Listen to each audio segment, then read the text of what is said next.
Listo. Ok, muy bien. Reciba un saludo cordial. Feliz Pascua, ¿verdad? Cristo ha resucitado, verdaderamente ha resucitado. Ese es el saludo de este tiempo de Pascua. Por eso, bueno, le damos la más cordial bienvenida a todos los que se están integrando en Facebook. Hoy iniciamos con un pequeño destiempo, pero gracias a Dios el programa se va a poder transmitir en el tiempo necesario y que va a quedar grabado para poderlo profundizar. Ahí vamos hoy a trabajar lo que es este tiempo de la Pascua. Entonces, sin más preámbulo, para aprovechar el espacio que tenemos, vamos a justamente, voy a compartir una presentación que nos va a servir como para ayudar a guiar esta reflexión del día de hoy. Entonces le voy a pedir, eh, si estoy como cohospedador para compartir. Bueno, vamos a esperar un momentico que Willy, que nos está ayudando el día de hoy, porque don Ronnie no puede estar hoy, me habilite para compartir la pantalla. Nada más un segundito. Ah, bueno, está entrando más. Un segundito. Ok, ahí estamos. Y perfecto. Ahí le estoy poniendo en modo presentación por aquello. Eh, Tal vez alguno o alguno de los que están en vivo que me indique si se está viendo la presentación. Sí, correcto. Eso, asistente técnico y de todo, hoy ¿Ya estamos, vio? Hoy eso es, estamos todos. estamos volando, sí. Entonces, hoy vamos a compartir un ratito este tiempo tan especial que se llama la Pascua, ¿verdad? Que hay veces que la palabra Pascua se ha utilizado muy comúnmente. Incluso vean que también en Navidad se habla de felices Pascuas. Este es el tiempo de la Pascua.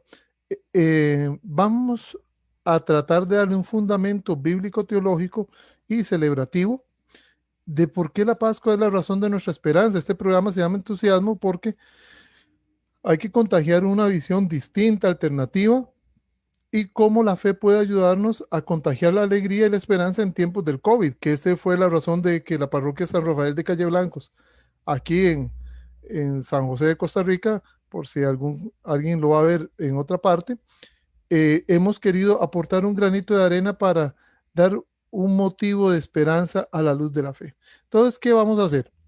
Primero, definamos o recordemos qué es la Pascua, ¿verdad? Porque a veces se utiliza tanto, hay palabras que se utilizan tanto en nuestro idioma que a veces ya le perdimos el sentido. La palabra Pascua, eh, hay que partir de que es una palabra que se refiere a una fiesta agrícola. Es una fiesta de los pueblos primitivos, bueno, del Medio Oriente, ¿verdad? Donde celebraban el paso del invierno a la primavera. Por eso estas imágenes que tenemos aquí, aquí en Costa Rica, nosotros, ustedes no sé si han escuchado esa frase, Costa Rica, el país de la eterna primavera. Eh, Aunque estamos del hemisferio norte, en el trópico, ¿verdad? Los que están en el pleno hemisferio norte, ¿verdad? Que nos- Ellos cuando, o los que están en el hemisferio sur, tienen las cuatro estaciones muy marcadas. Y es que si uno no tiene la experiencia de lo fuerte que es un invierno, ¿verdad? En el hemisferio norte, y pensémoslo, no en este tiempo, pensémoslo hace 1000 años, 2000 años, hace 3000 años, por ejemplo, en tiempos de Abraham. em, Ustedes saben lo que es pasar un invierno sin calefacción, por ejemplo. Em, la gente moría y para muchos, justamente el tiempo del invierno era un tiempo casi de muerte. Y por eso, cuando por la posición, por la rotación de la Tierra y por la traslación que tiene alrededor del Sol, el llegar la primavera era un motivo de alegría. De hecho, si ustedes notan, eh, en el Cantar de los Cantares se dice que el tiempo de las cosechas ha llegado, el tiempo de la alegría. Eh, para el pueblo de Israel, para el pueblo de Israel es sumamente importante la experiencia de cómo se puede pasar de una situación adversa. Y quiero que aclaremos esto. El invierno en el hemisferio norte y hace 3000 años. Eh, hace 2 años que tuve la oportunidad de estar, sí, en el invierno, allá con mis hijos en Alemania. Qué sensación más curiosa es ese nublado permanente. Cuando sale el sol es totalmente distinto. Y eso que cuando hay grandes nevadas y todo esto, que la gente, lo que le pasó a Texas este año. Recuerden que en Texas este año hubo unas nevadas, la gente no estaba preparada y eso fue un desastre porque eso ocasiona la muerte. La nieve es bonita 15 minutos, dirán, pero ya 4 meses, 3 meses de eso es totalmente una situación adversa. Por eso la Pascua tiene un origen pagano, ¿verdad? Y recuerden que pagano no significa que sea malo, sencillamente que no es religioso. Eh, esta experiencia del paso del invierno a la primavera, ahí viene la palabra Pascua. Pascua en hebreo es Peshá, es paso o un salto, es un salto de una situación a otra. La palabra Pascua evoca esa situación de pasar de una situación a otra. En este caso, la Pesha hebrea, los inicios hablan sobre el paso del invierno a la primavera. Y esto, los antiguos lo podían saber a través de un reloj natural que es la luna. Por eso ahora estaba comentando previo a comenzar el programa, eh, la luna es fundamental de- para las celebraciones litúrgicas judías.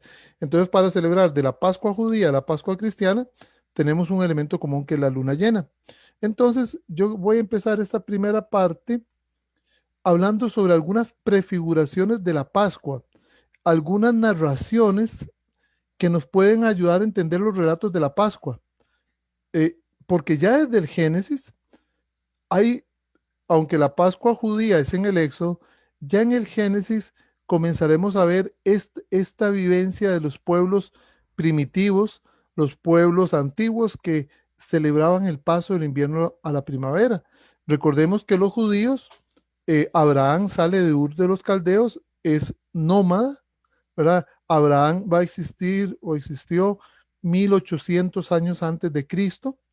Estaba el paso de la forma de vida nómada a la sedentaria antes de los seres humanos, antes del descubrimiento de la agricultura, de la revolución agrícola. Los seres humanos que vivían en clanes tenían que, como no tenían la técnica del cultivo, tenían que ir caminando de un lado a otro, por los pastos, para tener los frutos de la tierra, y luego se iban a otra parte. Eso se llama los nómadas. Y Abraham perteneció a esta forma de vida que se iba trasladando de un sitio a otro y pasa a ser sedentario. Bueno, no sedentario, hablamos hoy de los que estamos muy sentados frente al escritorio, sino el estilo de vida sedentaria. Ya cuando eh, los primeros grupos poblacionales humanos dominan la técnica del cultivo, de ahí viene la cultura, cultivo, cultura, y del culto, todo tiene una misma raíz. Cuando los pueblos se comienzan a ser sedentarios y se establecen en lugares fijos, porque dominan la agricultura, ya no tienen que depender si se les acabó la comida o no. Recuerden que Abraham viene de esta vida nómada a la vida sedentaria. Y los judíos tienen esta visión de tener grupos agrícolas y grupos de pastores. Entonces, usted me dice, pero ¿eso qué tiene que ver con Pascua? Bueno, tiene que ver montones, porque en la Pascua y los que cuando uno participa de la Eucaristía, no sé si ustedes se han preguntado por qué pan y vino, por qué a Jesús se le asocia con un cordero, todos sus elementos pascuales, todo tiene una razón de ser. En el Génesis, en el capítulo 4, recuerden que los primeros 11 capítulos del Génesis son introductorios, no hay que tomarlos al pie de la letra, son relatos introductorios a la historia de Abraham. Y en el capítulo 4 vamos a encontrar la historia de Caín y Abel. Nótese que en el caso de Abel, Abel es pastor, él ofrece ganado, mientras que Caín ofrece frutos de la tierra, es agrícola. En Caín y Abel se ven estos dos modelos de vida. Los pastores que ofrecían a Dios eh, sus mejores, el mejor exponente del rebaño, ¿verdad? Y los agricultores que presentaban las primeras cosechas para pedirle a Dios que las santificara. Entonces ya tenemos aquí que Abel hacía sacrificios. La palabra sacrificio es como sacrificere, es hacer algo sagrado, hacer algo santo, ofrecerlo a Dios. Abel ofrece eh, ovejas y Caín ofrece frutos de la tierra. Entonces ya tenemos ahí una prefiguración de lo que va a ser el pan y luego el cordero.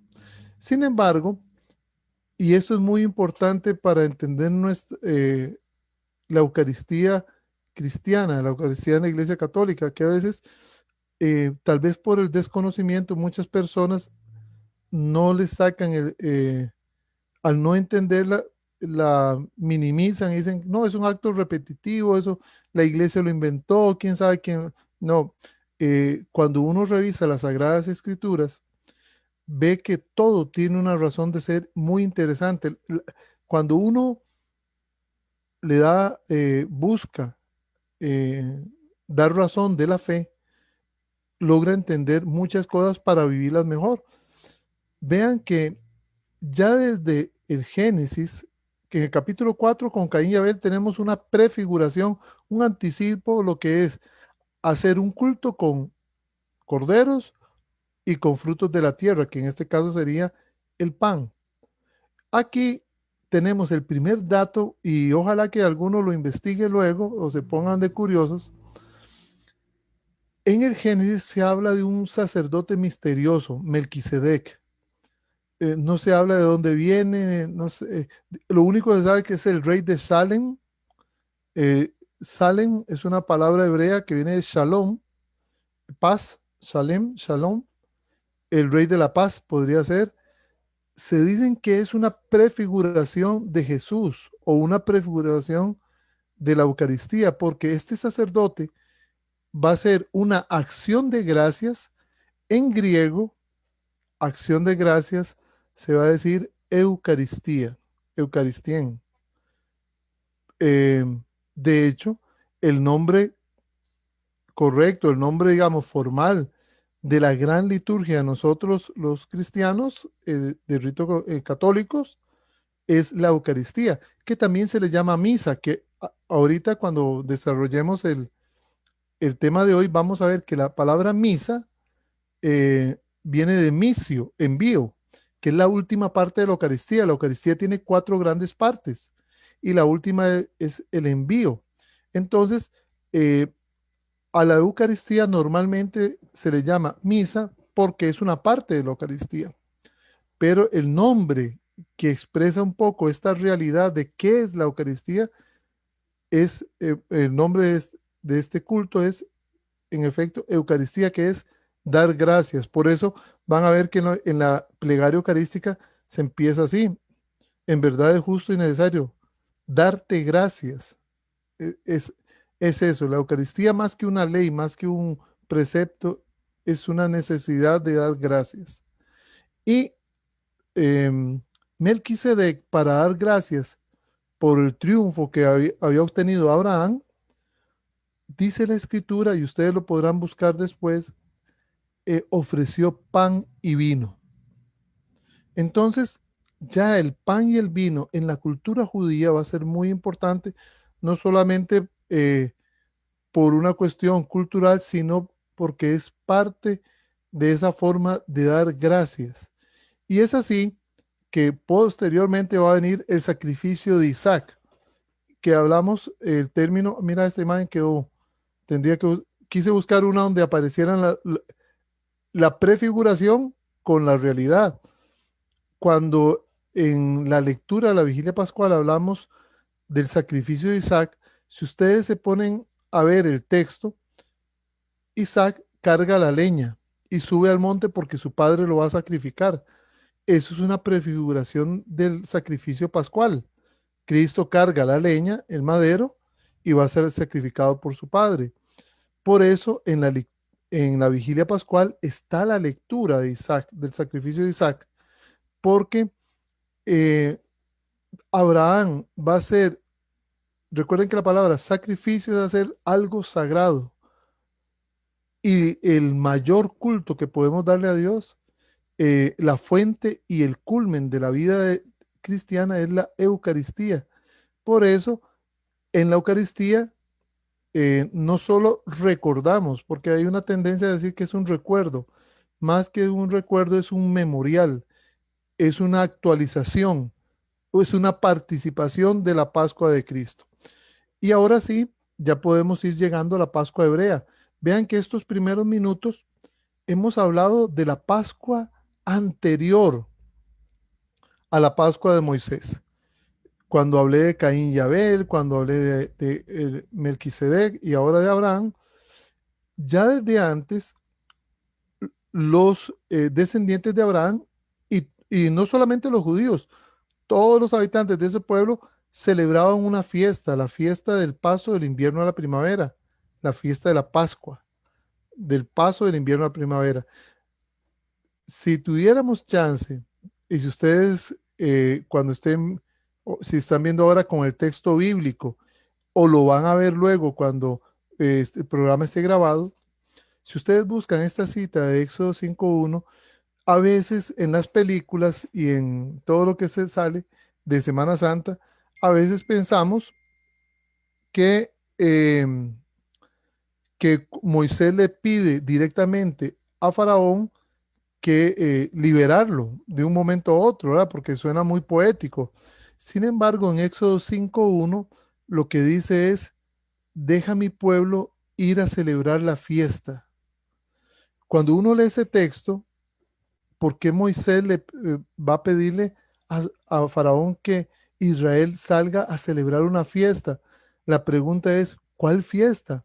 Es la fiesta de los pastores que sacrificaban corderos y la fiesta de los agricultores que sacrificaban, que ofrecían los frutos de la tierra, el pan sin levadura, el pan ácimo. Entonces, vayamos gradualmente.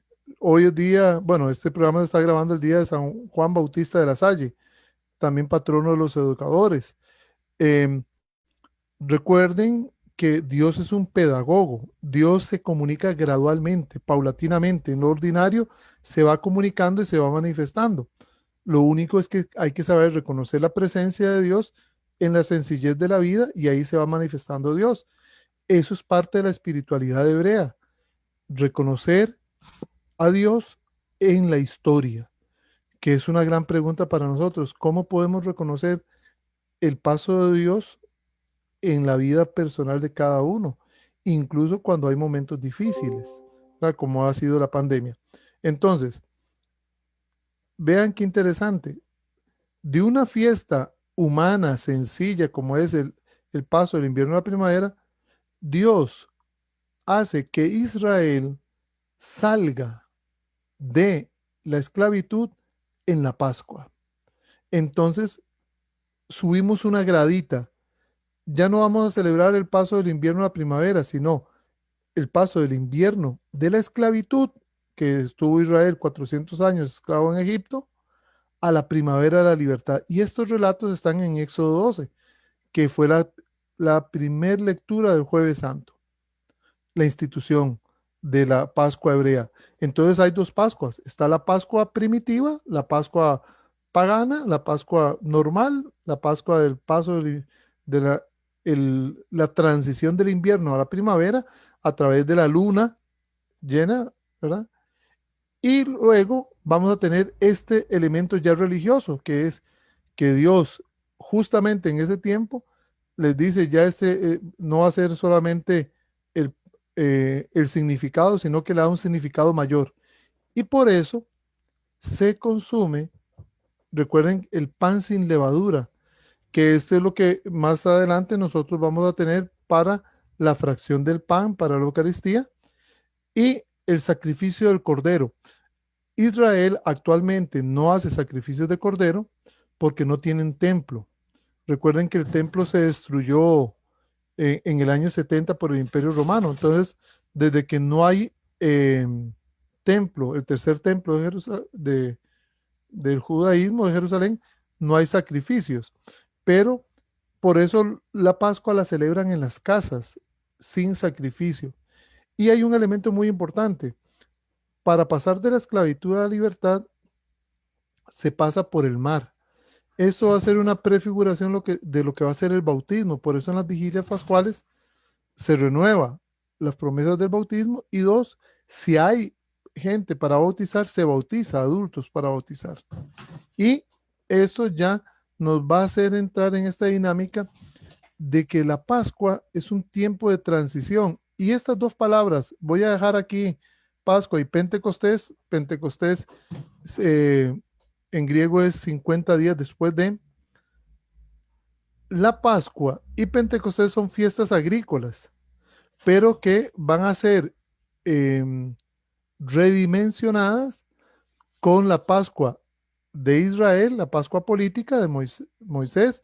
Salen en Pascua, tardan 10 días en llegar al Sinaí y según el texto bíblico, Moisés está 40 días con el Señor y es ahí donde se celebra la reafirmación de la alianza. Voy a dejar Pentecostés para otro momento, pero Pascua y Pentecostés, que van a ser fiestas agrícolas, se van a convertir en fiestas religiosas. Y así vamos a buscar en el Cantar de los Cantares, que ustedes lo pueden buscar ahí. La Pascua para los judíos es una fiesta solemnísima, porque es un memorial de la liberación de la esclavitud. Y es ahí justamente donde viene Jesús. Jesús prácticamente, si ustedes buscan Lucas 2, y algunos dicen, Marcos, se está equivocando porque estamos hablando de la Pascua judía y está hablando de la infancia de Jesús. Si ustedes leen, dice que los padres de Jesús, San José, estamos en el año josefino, José y María celebraban todos los años la Pascua. Jesús celebró siempre la Pascua. La fiesta de la Pascua es una fiesta anual y los judíos la celebraban, celebran actualmente. Y Jesús desde niño la celebraba en familia. Pero, ¿qué va a suceder? Vean que ya la última Pascua de Jesús, previa a su muerte, lo que leímos en el Evangelio, Jesús manda hacer los preparativos de la cena de Pascua. La Pascua era una fiesta familiar, una fiesta que no se hace en el templo, se hace en las casas, en las familias, algo que nos hizo rescatar, digamos, la pandemia, el valor del grupo, la burbuja familiar. Y Jesús, como buen judío, recuerden que Jesús es circuncidado, Jesús es un judío, Jesús es un hombre que nace en el pueblo de Israel, por eso en la liturgia del Viernes Santo, no sé si ustedes escucharon una de las peticiones, es por los hijos de Israel. O sea, nosotros pedimos por los hermanos judíos, que no son enemigos nuestros. En palabras de San Juan Pablo II, nuestros hermanos mayores, la primera alianza. Jesús celebraba la Pascua. Y la Pascua de Jesús coincide plenamente con todo lo que habla la carta a los hebreos. Les voy a dejar esa cita ahí para que después, si quieren, la noten y la reflexionen, porque recuerden que para el Evangelio de San Juan, Jesús es presentado como este es el Cordero de Dios. Este Cordero es el Cordero que está pensado para la Pascua, el Cordero para el sacrificio. Y entonces la carta a los hebreos, que se le atribuye a San Pablo, hace una interpretación muy linda de cómo Jesús, siendo el Cordero, hace el sacrificio, el acto sagrado, la entrega, la donación para la redención. Ya no vamos a depender de sacrificios cruentos. Vamos a hay solo un sacrificio, es el de Jesús.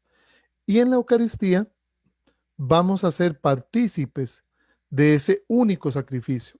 No es que se está sacrificando todos los días y que vuelve a sacrificarse y vuelve a sacrificarse. No, la Eucaristía rompe el tiempo y el espacio. Por eso cuando el sacerdote dice, por eso con los ángeles y los santos cantamos, la liturgia eucarística es el cielo en la tierra. Es un hecho nada más.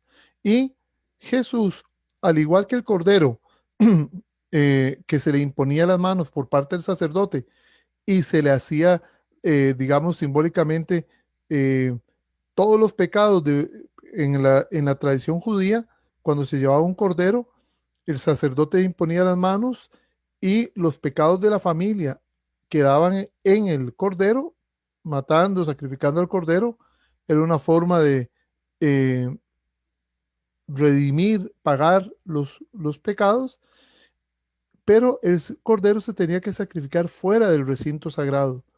Jesús, por eso dice la carta de los Hebreos, sale de Jerusalén, que es la ciudad santa, y es sacrificado afuera. Justamente a la hora que estaban haciendo los sacrificios de corderos, Jesús moría en la cruz para el Evangelio de Juan. Entonces, en Jesús se cumplen todas las profecías del Cordero Pascual y Él es por eso vamos a decir en la Eucaristía, ese es el verdadero Cordero, el Cordero de Dios que quita el pecado del mundo. Dichosos los llamados a la cena del Señor. Entonces, aquí para ya ir cerrando y hacer esta reflexión del día de hoy, vean que en la carta a los Corintios, que fue la segunda lectura del Jueves Santo, por si alguno no se acuerda o no la pudo precisar, termina Pablo diciendo, cada vez que comemos de este pan y bebemos de este cáliz, anunciamos la muerte del Señor hasta que vuelva. En la Eucaristía, nosotros somos partícipes del misterio pascual de la muerte, sepultura y resurrección de Jesús. Nosotros nos trasladamos, se rompe el tiempo y el espacio y somos partícipes del sacrificio en la cruz para toda la humanidad. Entonces, los cristianos, y vean qué bonito, hoy, bueno, el día que se está grabando este programa, el evangelio de hoy, que es también el evangelio que se va a proclamar el domingo, eh, la paz con los primeros cristianos va a ser muy importante porque eh, van a reconocer la presencia de Jesús en el caminar de la iglesia y los primeros cristianos que celebran la fracción del pan, que así se le llamaba la Eucaristía antiguamente, va a ser esencial. Y está en el Evangelio de Lucas, este Evangelio que está aquí 24, del 3 al 35, hay una narración que voy a tratar de hacer como una interpretación eucarística de este relato para que veamos que hay personas y yo he tenido estudiantes, amigos, amigas, que a veces por influencias de algunas ideas o un poco confundidos, dicen que por qué la Eucaristía, si eso es un invento, que eso que fueron los papas, los obispos, en qué momento. Bueno, yo voy a tratar de hacer una relación entre la Eucaristía que celebramos nosotros con un texto bíblico, como es el relato de Maús. Y quiero que precisemos un detalle. Si ustedes notan, este relato de Maús comienza diciendo aquel mismo día. La pregunta que uno como lector se hace es, aquel mismo día, ¿cuál mismo día? Es el día, el primero de la semana. Un detalle muy curioso, los judíos al primer día de la semana no le tienen nombre. El primer día de la semana para los judíos se llama día primero. Em, igual, por ejemplo, hay otras culturas como la griega o la romana que a los días de la semana le iban poniendo nombres. Bueno, los romanos, lunes a la luna, etcétera. Los judíos, que es el pueblo de Jesús, no le tienen nombre específico a los días de la semana. Los únicos nombres que hay de la semana judía es el Sabbat y vísperas del Sabbat. El Sabbat es el día séptimo y las vísperas el viernes. Entonces, todos los demás días, el domingo antiguamente se llamaba primer día. Si ustedes revisan sus Biblias, y ahora cuando terminen el programa o más adelante, cuando tengan un tiempito, sean curiosos y vean el relato del Génesis. Atardeció y amaneció primer día, día primero. Ese es el nombre en hebreo. La palabra domingo es posterior, porque vamos a ver que el domingo es una palabra cristiana. De hecho, que en las tradiciones y en las culturas, digamos, nórdicas, se le llama Día del Sol. Todavía en inglés se le llama Día del Sol, ¿verdad? En alemán también se le llama Día del Sol, ¿verdad? En cambio, las culturas latinas, en Francia, Italia, Dominica, Dimanche, ¿verdad? Los latinos referimos a Día del Señor. En cambio, las culturas nórdicas le llaman Día del Sol. Y este texto que estamos reflexionando hoy, para los que se están integrando, que les damos la más cordial bienvenida, y a los que vayan a ver el programa, vean que el texto de los discípulos de Maús dice, aquel mismo día, el primero de la semana. Por eso la octava de Pascua es un domingo extendido. ¿Por qué se llama octava? Porque es el octavo día. Y ustedes dicen, pero la semana tiene 7 días. Es exacto. El octavo día es el día que está fuera del tiempo, es el tiempo eh, trascendente, es el tiempo de Dios. El octavo día, vea que todavía en el idioma o en la forma de comunicar uno dice de hoy en 8, ¿verdad? Es muy curioso. El octavo día. Hay una canción de Shakira que habla del octavo día, ¿verdad? Que es el día fuera del tiempo. Nosotros estamos en la octava de Pascua. Es un domingo extendido. Aquel mismo día, el domingo, el primero de la semana, y noten lo siguiente, por favor. Hay dos discípulos que van de camino. Ya Jesús había dicho anteriormente, donde dos o más estén reunidos, yo estaré ahí. Por eso cuando estábamos comenzando la reunión de hoy, que éramos dos o tres, estamos completos, ¿verdad? A partir de dos ya hay comunidad, porque Dios es comunidad, Dios es relación. Y hay dos discípulos que van en el camino. Por favor, no me quiero alargar mucho porque viendo el tiempo, que lo estoy viendo ahí el reloj, em, en el camino, este término camino no lo tomen tan a la ligera, porque si ustedes revisan los hechos de los apóstoles, eh, tanto los hechos de los apóstoles como el Evangelio, estamos leyendo, tienen el mismo autor, Lucas. Y Lucas tiene una particularidad, habla del camino. Eh, Estos discípulos van en el camino. ¿Y qué es el camino? Lo voy a poner con mayúscula porque la respuesta está en Hechos de los Apóstoles. Cuando Pablo pide cartas para perseguir a los seguidores, dice los seguidores del camino. Busquen en sus Biblias, Hechos 8:1, tiene que ser. Ay, perdón, como esto va a quedar grabado, me da pena ver si es Hechos 8:1. Voy a verificar nada más un segundito si es 9 para no hacerlos incurrir en un error, porque entre 8.1 y 9.1 hay una diferencia muy grande. Vamos a ver. Ok. Por dicha verifiqué para que quede grabado bien. Hechos 9, ¿verdad? Eh, y va a ser de uno y siguientes, ¿verdad? Porque la Biblia va a decir que Pablo va a pedir cartas para perseguir a los seguidores del camino. Camino. Depende de la traducción que ustedes tengan, depende de qué Biblia, van a poner el camino con mayúscula, porque es el primer nombre que se le da, uno de los primeros nombres a los seguidores de Jesús, el camino. Jesús habrá dicho, yo soy el camino, la verdad y la vida. Entonces, para introducir esto y ver el texto bíblico, los discípulos de Maús son dos discípulos que están reunidos el domingo en comunidad y son parte de los seguidores de Jesús, son del camino, ¿verdad? Y ahí, vamos a ver, ok, ahí, y voy a hacer, y con estas ilustraciones que me gustaron mucho, son muy estéticas y me gustaron mucho, son muy catequéticas, eh, educativas. Primero, ¿qué dice el texto que vemos del Evangelio de los discípulos de Maús? Que dos discípulos aquel mismo día, el primero de la semana, iban por el camino, en la iglesia que se reúne.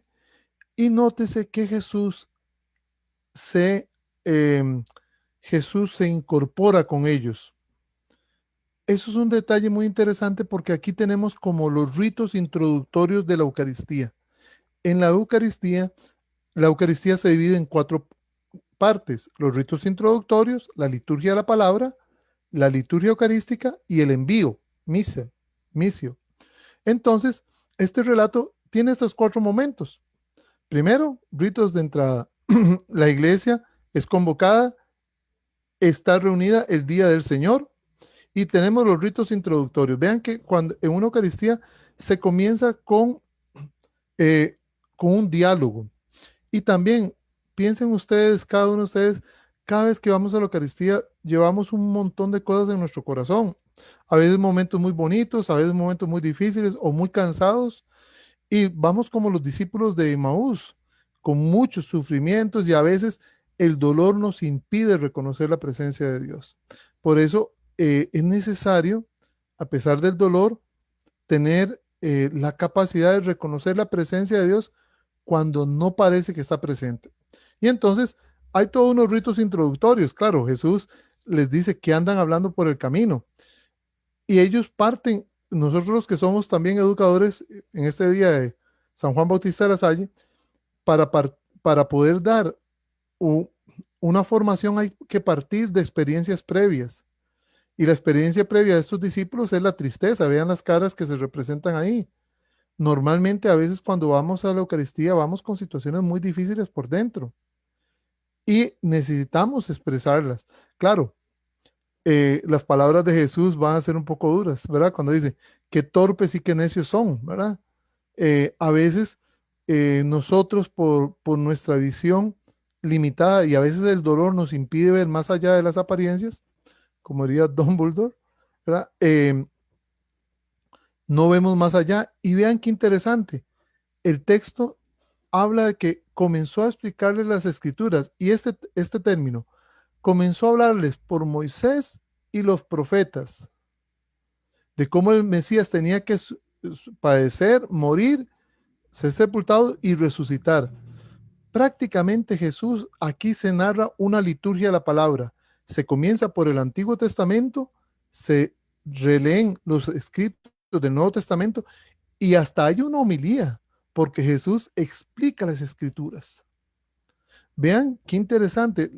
La estructura de nuestra Eucaristía no es antojadiza, no es hecha de un momento a otro.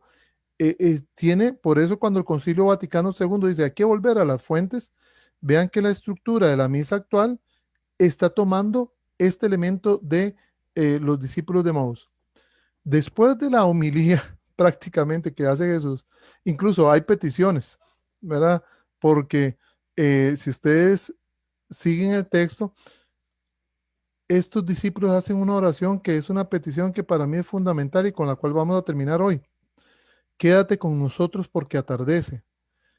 Cuando vean, cuando en la vida comienza a oscurecer, cuando estamos en la penumbra, cuando estamos en el crepúsculo, ¿verdad? Cuando está el sol pero no está y se viene la noche, cuando se nos viene una situación difícil, esta petición es lindísima. Quédate con nosotros porque atardece.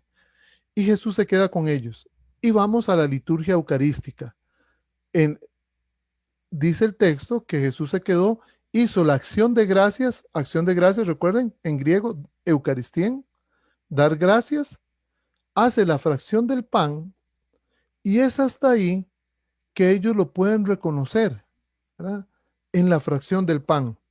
Pero nótese algo, cuando ellos, dice el texto sagrado, que una vez que ellos, después de la bendición del pan, desaparece Jesús, algunos han dicho que Jesús ya no está visible. ¿Por qué? Porque está en el pan eucarístico, porque ya está ahí, porque es una presencia real. Por eso nosotros los cristianos católicos creemos que el pan no es solamente un recuerdo, es el cuerpo de Cristo, porque este relato, Jesús camina con ellos y una vez que hace la bendición, esta exultación que también se le es, sí, una exultación en hebreo, una acción de gracias, una verajá se llama eso, es como una exaltación, una exultación de acción de gracias, eh,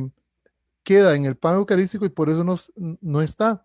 Y nótese que los discípulos, una vez que tienen a Jesús en sus vidas como el pan de vida, regresan como testigos y se completa ya el envío de la Eucaristía.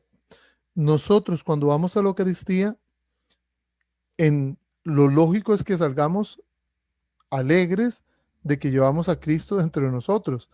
Y a veces nosotros nos preocupamos mucho por qué la gente no va a la Eucaristía, a la misa, y a veces nosotros somos incoherentes, porque si vamos a una Eucaristía y venimos regañando y venimos de mal humor y venimos peleando, entonces como que no hay una coherencia. Pero ¿qué hacen estos discípulos? Recuerden como habíamos iniciado hace un ratito con la tristeza. Ellos terminan alegres. Por eso, repasando este texto bíblico que es impresionante, ¿verdad? Es una Eucaristía con todas sus partes, con sus ritos introductorios, donde Jesús se hace el encontradizo, habla con ellos, escucha sus problemas como los de nosotros. A veces le tenemos que decir a ellos, usted no se ha dado cuenta de lo que estamos sufriendo, no sabe lo que es el COVID, no sabe lo que es perder el empleo, no sabe lo que es sufrir la muerte. Y es bueno hablar todo esto. Y Jesús tendrá que explicarnos las escrituras, desde Moisés y los profetas, que es una forma de decir la ley antigua, todo el Antiguo Testamento, explicar las escrituras, y es en la Eucaristía donde ya podemos. Recuerden que a veces el dolor nos nubla y no nos hace ver bien. Y una vez que hemos recibido a Cristo, podemos volver con alegría a Jerusalén y a ser testigos. Entonces, para ir terminando, hagamos este repaso de la Pascua judía a la Pascua cristiana. ¿Por qué la Pascua es la raíz de la esperanza? Porque si bien es cierto, la primera Pascua era pagana, primitiva, era de agricultores y pastores, pasar del invierno a la primavera, con Moisés la Pascua judía va a ser pasar de la esclavitud a la libertad. Y con Jesús se va a planificar pasar de la muerte a la vida. Y si unimos todas estas palabras, ¿qué es la Pascua? Es pasar del invierno, de la esclavitud, de la muerte, de la tristeza, de la desesperanza, a la primavera de la libertad, de la vida. Entonces, Dios se fue manifestando. Vean que puse ahí como un triángulo porque va como increciendo, ¿verdad? Va creciendo, creciendo, creciendo hasta que llega a su punto más alto. Eh, Dios se fue revelando poquito a poco con nosotros. Y por eso es que los cristianos celebramos la Pascua, y no solamente una vez al año, sino la Pascua semanal. Eh, por eso el primer día, que nosotros no lo llamamos Día del Sol, como los anglosajones o, o otros pueblos, nosotros al primer día de la semana, en lugar de llamarlo Día del Sol, le llamamos, en la etimología es Dies Dominicus, es Día del Señor, lo que viene del Señor, Día del Señor, Dominus, ¿verdad? Eh, el domingo es el Día del Señor, y por eso el Papa nos ha pedido que nosotros, está bien el descanso y todo, pero que nunca olvidemos que el origen del domingo, este día, es para recordar la nueva creación. Yo sé y yo entiendo la perspectiva de que el sábado es el día de descanso según la antigua alianza, perfecto. El sábado es el séptimo día, es el día del descanso. Por eso Jesús descansó. Por eso el sábado participamos en la liturgia del descenso a los infiernos, porque Jesús descansó. Igual que su Padre descansó de la creación, Jesús descansó. Pero el primer día de la semana, Jesús hace todo nuevo, hace una nueva creación. Y por eso nosotros celebramos el domingo, que se empieza a celebrar en las vísperas del sábado. Entonces, ojalá que nosotros, los que participamos y los que vayan a ver este programa, rescatemos el valor del domingo como un tiempo de descanso, sí, de recrearnos, pero una forma de recrearnos es relacionarnos con nuestro Creador. Por eso, la octava de Pascua es una celebración extendida este domingo, pero no se queda solamente en 8 días, ¿verdad? Sino que va a extenderse a 50 días. Que estos 50 días, que es como, es un, es una recreación, es rejuvenecernos con las aguas del bautismo. No sé si ustedes se acordarán cuando hablamos de la cuaresma hace unos programas atrás. La cuaresma dura 6 semanas, porque 6 días son los días que Dios trabajó.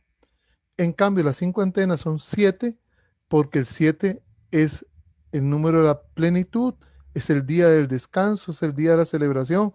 Por eso las celebraciones pueden comenzar con la aspersión de agua, eh, renovamos nuestra fe en el bautismo y aún con las señas del resucitado, las marcas, ¿verdad? Porque por sus cicatrices hemos sido curados, podemos celebrar con alegría.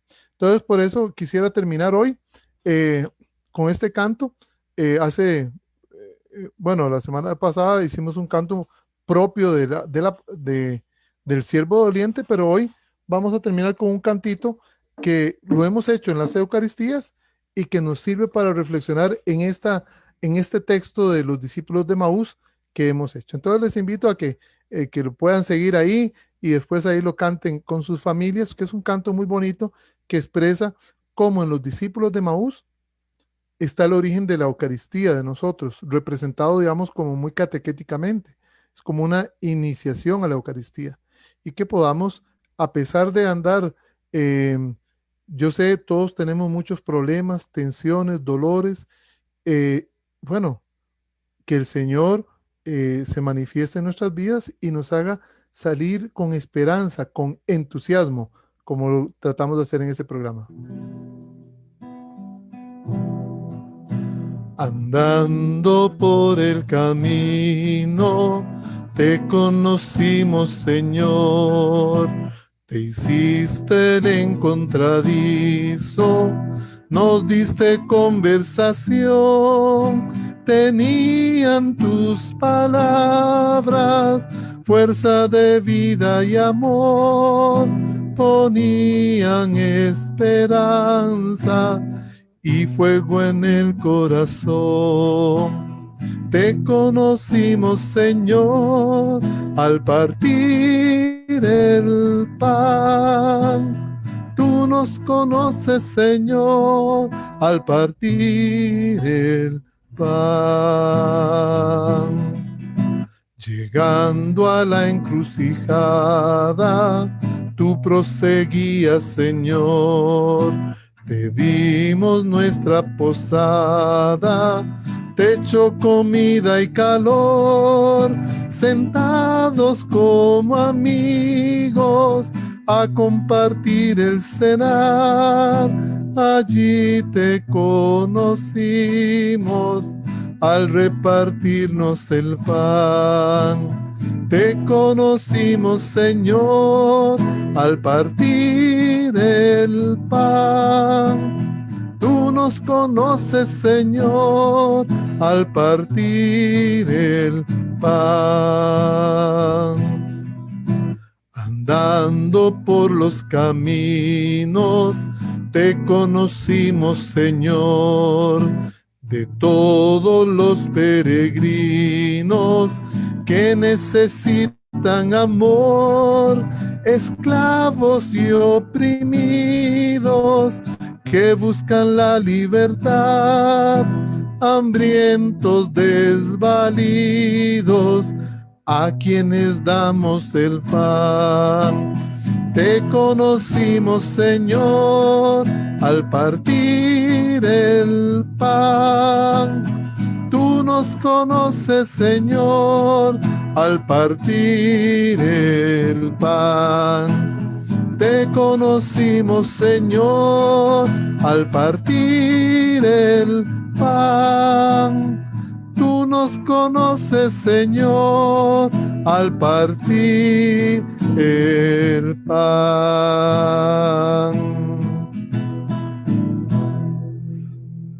Muy bien, de esta manera, con este canto pascual, vamos a terminar esta celebración de la octava de Pascua con los que, bueno, se han podido conectar a través de Zoom, los que están por Facebook, a quienes saludamos, y por otra parte, los que van a ver el programa en otros momentos. Tenemos un pequeño espaciecito de unos 5 minutos si alguno quisiera, de los que están participando en vivo, o los que tal vez, Willy, si alguno ha hecho un comentario en Facebook o quisiera que precisara algo, si no fue muy claro, entonces con mucho gusto aclararlo. No sé si alguno ha escrito o de los que están aquí presentes quieren hacer algún comentario, y con mucho gusto. Bueno, aquí levantaron la mano, está la familia Jiménez Fernández, casi nada, y no sé si don Carlos también quiere participar, ya que estamos viéndolo ahí, primero la familia Jiménez y luego don Carlos. Marcos, ¿cómo estás? Kenneth, un saludo. Kenneth, ¿todo bien, Kenneth? Todo bien. Bueno, como siempre, increíble la charla. Me acordé tanto aquella conversación que tuvimos con los jóvenes de San Antonio Escazú. San Antonio Escazú. Sí. Y créeme que fue para ellos como una nueva perspectiva de ver en ese pasaje cómo se relata todo lo que es la Eucaristía, la liturgia de la palabra, la liturgia eucarística. Y qué mejor manera de hacerlo en este tiempo, en Pascua, recordar que Él está presente siempre y que nos va a seguir acompañando, pero que también nosotros debemos decir, como vos decís, Señor, quédate con nosotros, porque sí es necesario que te quedes con nosotros en estos tiempos. Marcos, un abrazo, te agradezco por estos tiempos y ahí saludos para todos. Muy bien, Kenneth, saludos para San Antonio de Escazú. Estamos aquí en todo el Valle Central, estamos desde San Antonio de Escazú hasta Ipiz y Santo Domingo, ¿verdad? Entonces estamos por todas partes. Don Carlos, qué dicha verlo y escucharlo.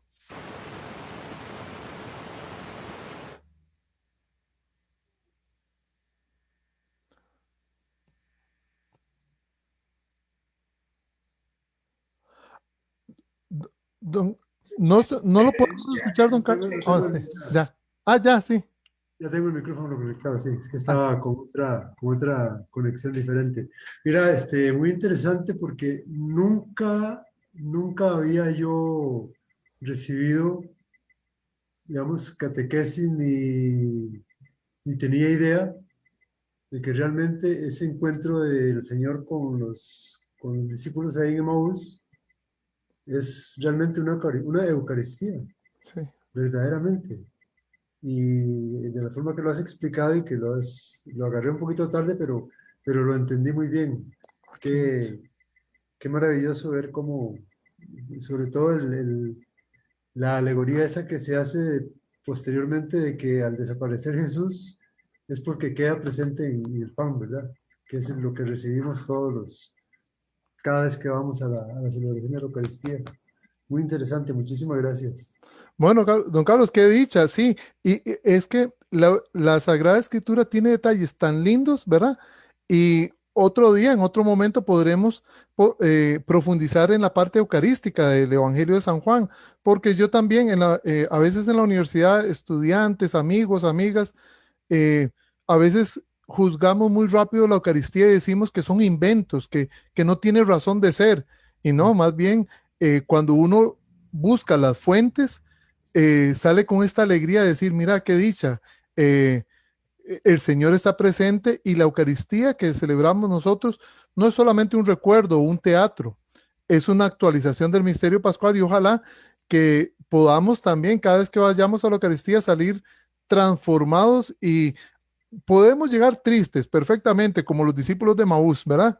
llegamos tristes, destrozados, y el Señor quiere reconstruirnos desde adentro. Entonces, qué dicha, y bueno, a todos desde allá, San Antonio de Escazú, Ipiz, Santo Domingo, aquí en Calle Blanco Centro, y a todos, bueno, agradecerles la paciencia, y ojalá que este programa sea que lo puedan repasar más adelante, que lo puedan ver algunos detallitos, busquen las citas bíblicas, y Dios primero, si no hay otra cosita, si nuestro director de cámaras, don Willy, que está ahí desde, desde el volcán Irazú, está Willy transmitiendo.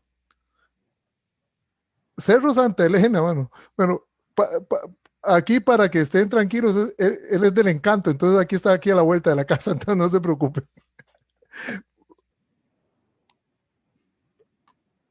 Muy bien, entonces si gustan para despedirnos por lo menos con un aire más familiar, encendamos vea Juan Carlos, que hace tiempos que no lo veo, que acabamos de cantar la misa. Bueno, ve Sandra, que dicha que también está, de parte su también. Ve Cristina, ahí está. Eso, Cris, que dicha, cómo se han puesto con la tecnología todos, ¿verdad? Qué dicha. Y Magda, que está allá, pero Magda ya hoy entró con audio, pero qué dicha. Entonces, un abrazo a todos, feliz Pascua, y Dios primero. La otra semana, si Dios lo permite, seguiremos con esta profundización de cómo vivir con entusiasmo este tiempo a pesar de la pandemia. Entonces, feliz Pascua, un abrazo a todos y a todas, y nos vemos la otra semana, si Dios lo permite, en el próximo programa, a la misma hora, por el mismo Vaticanal. Chao. Buenas noches. Chao.